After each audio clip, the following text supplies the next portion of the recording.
Let's talk about GAAP earnings and why I always look to those instead of adjusted earnings. In most cases, this is a rule of thumb. GAAP earnings stands for Generally Accepted Accounting Principles. So you can be sure that this, unless there's accounting fraud, this will be true and accurate numbers.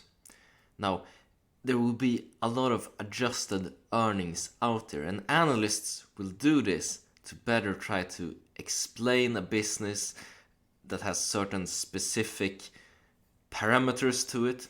For example, let's take a look at, let's say, Cathy Wood. Cathy Wood has an interesting way of adjusting earnings. For example, she will take money spent on research and development and put it back into the earnings. It's an investment into the future, and it shouldn't be viewed as an expense in her logic.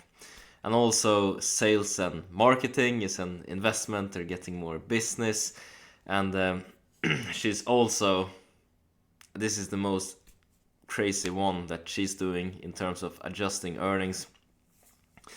She's actually taking deferred earnings and counting it as realized earnings. This is a big no-no. If you do this in GAAP earnings, it's accounting fraud.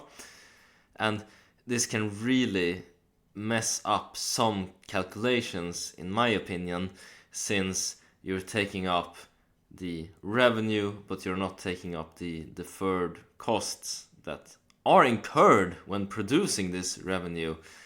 It's just really crazy. For example, let's say that, the big one here for her is Roblox. They're selling the Robux, and then basically the money paid by customers would be revenue, even though they haven't spent the Robux yet. And we know Apple takes a large cut from the App Store, and different platforms take a large cut, and there's a lot of costs associated with this revenue as well that are not being taken up in this type of adjustment. So if you look at adjusted earnings, it can really lead you astray.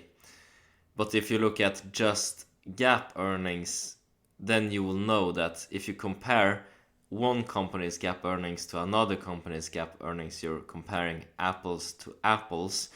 But if you look at adjusted earnings for two different companies, and these adjustments are coming from different analysts, then you're kind of lost in the fruit bowl. And if you don't really understand why analysts are making the adjustments that they do, it can be hard to take a look at a vertical and try to analyze a company, the performance in the sector, how it's doing against competitions, and all these kind of things.